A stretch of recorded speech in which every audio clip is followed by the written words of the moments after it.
ಇದನ್ನು ಚೌತಿ ದಿನವೇ ಮಾಡಬೇಕೆಂದಿಲ್ಲ, ಯಾವಾಗ ಬೇಕಾದರೂ ತಯಾರಿಸಿ ಖುಷಿಪಡಿ. ನಮಸ್ತೆ ಸ್ನೇಹಿತರೆ, ನಾನು ಚೂಡಾಮಣಿ. ನಾನು ಚೆನ್ನಾಗಿದ್ದೀನಿ, ನೀವೆಲ್ಲರೂ ಚೆನ್ನಾಗಿದ್ದೀರಿ ಎಂದು ಭಾವಿಸುತ್ತಾ ನನ್ನ ಪ್ರತಾಕುಮಟಾ ಯೂಟ್ಯೂಬ್ ಚಾನಲ್ಗೆ ನಿಮ್ಮನ್ನೆಲ್ಲ ಆತ್ಮೀಯವಾಗಿ ಸ್ವಾಗತಿಸುತ್ತೇನೆ. ಗಣೇಶನಿಗೆ ಪ್ರಿಯವಾದ ಕಡಲೆಕಾಳು ಉಸುಳಿ ಹೇಗೆ ಮಾಡುವುದೆಂದು ಇಂದು ನೋಡೋಣ ಬನ್ನಿ. ನಾನಿಲ್ಲಿ ನಿನ್ನೆ ರಾತ್ರಿಯೇ 2 ಲೋಟ ಕೆಂಪು ಕಡಲೆಕಾಳನ್ನು ತೊಳೆದು ನೆನೆ ಹಾಕಿದ್ದೆ.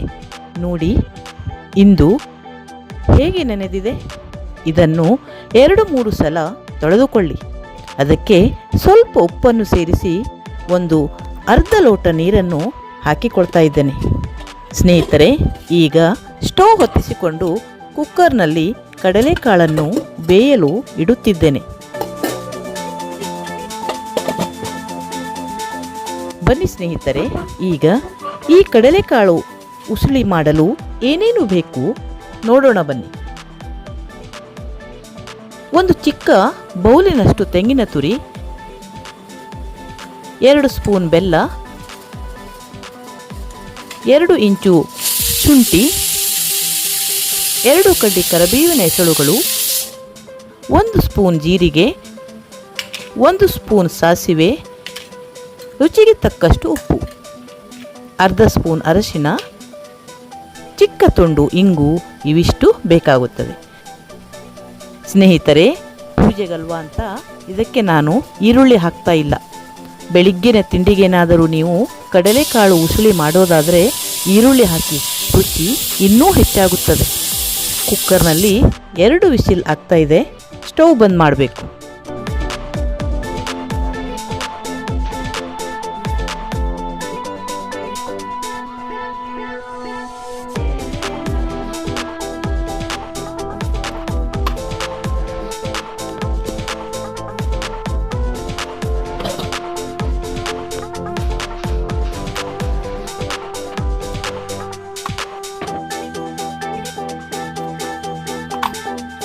ಈಗ ಶುಂಠಿಯನ್ನು ಚಿಕ್ಕದಾಗಿ ಹೆಚ್ಚಿಕೊಳ್ಳಬೇಕು.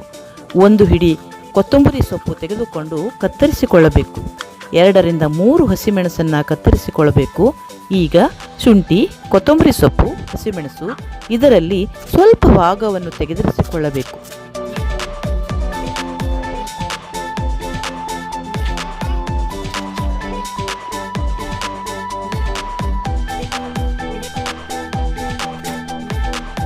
ಈಗ ಒಂದು ಮಿಕ್ಸರ್ ಜಾರ್ ತೆಗೆದುಕೊಂಡು ಉಳಿದ ಭಾಗವನ್ನು ಅದರಲ್ಲಿ ಹಾಕಿ ಸ್ವಲ್ಪ ನೀರು ಹಾಕಿಕೊಂಡು ತರಿತರಿಯಾಗಿ ರುಬ್ಬಿಕೊಳ್ಳಬೇಕು.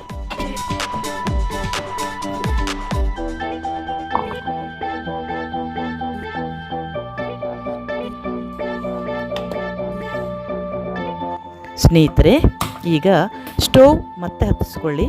ಒಂದು ಬಾಣಲೆಯನ್ನು ಇಟ್ಕೊಳ್ಳಿ. ಇದಕ್ಕೆ 2-3 ಚಮಚ ಅಡುಗೆ ಎಣ್ಣೆಯನ್ನು ಹಾಕ್ಕೊಳ್ಬೇಕು. ನಾನಿಲ್ಲಿ ತೆಂಗಿನ ಎಣ್ಣೆಯನ್ನು ಹಾಕಿಕೊಳ್ತಾ ಇದ್ದೇನೆ. ನೋಡಿ, ಎಣ್ಣೆ ಕಾಯ್ತಾ ಇದೆ. ಅದರಲ್ಲಿ ಉಳಿದಿರುವಂತಹ ಹಸಿಮೆಣಸು, ಶುಂಠಿ, ಜೀರಿಗೆ, ಸಾಸಿವೆ, ಇಂಗನ್ನು ಹಾಕಿಕೊಂಡು ಸೌಟಿನಿಂದ ಕೈ ಆಡಿಸ್ಕೊಳ್ತಾ ಇದ್ದೇನೆ ನಾನು.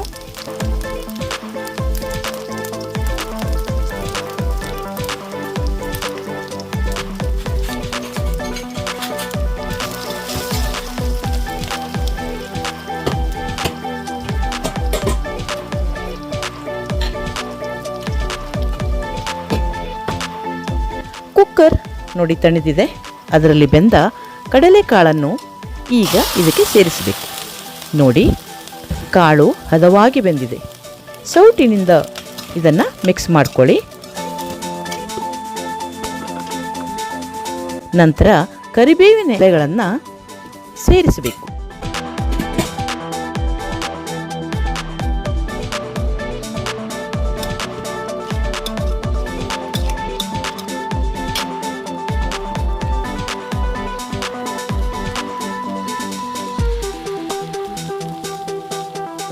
ಈಗ ಇದಕ್ಕೆ ತರಿತರಿಯಾಗಿ ರುಬ್ಬಿಟ್ಟುಕೊಂಡ ಪೇಸ್ಟನ್ನು ಸೇರಿಸಿ ಒಮ್ಮೆ ಸೌಟಿನಿಂದ ಕೈಯಾಡಿಸಿ.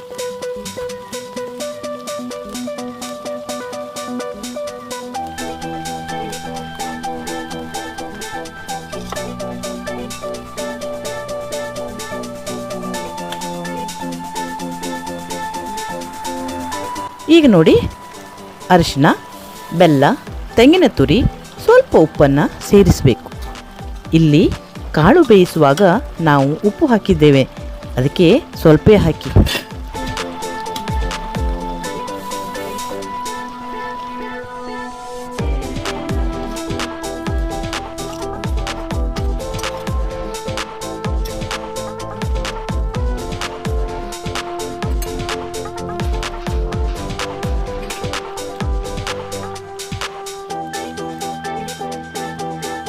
ನಂತರ ಕೊತ್ತಂಬರಿ ಸೊಪ್ಪನ್ನು ಹಾಕಿ ಒಂದು ಪ್ಲೇಟ್ ಮುಚ್ಚಿ 2 ನಿಮಿಷ ಬೇಯಿಸಬೇಕು.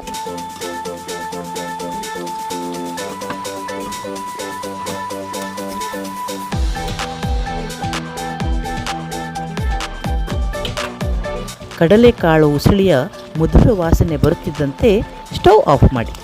ಈಗ ರುಚಿಯಾದ ಕಡಲೆಕಾಳು ಉಸುಳಿ ಗಣೇಶನ ನೈವೇದ್ಯಕ್ಕೆ ತಯಾರಾಗಿದೆ.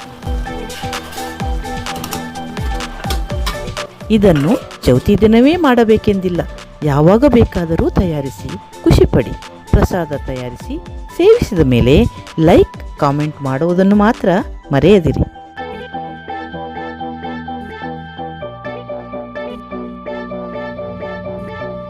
ಇಲ್ಲಿಯವರೆಗೂ ಈ ನನ್ನ ವಿಡಿಯೋ ನೋಡಿದ್ದಕ್ಕಾಗಿ ತಮಗೆಲ್ಲ ಧನ್ಯವಾದಗಳು. ಮುಂದಿನ ಒಂದು ಉಪಯುಕ್ತ ವಿಡಿಯೋದೊಂದಿಗೆ ಮತ್ತೆ ಭೇಟಿಯಾಗೋಣ. ನಮಸ್ಕಾರಗಳು.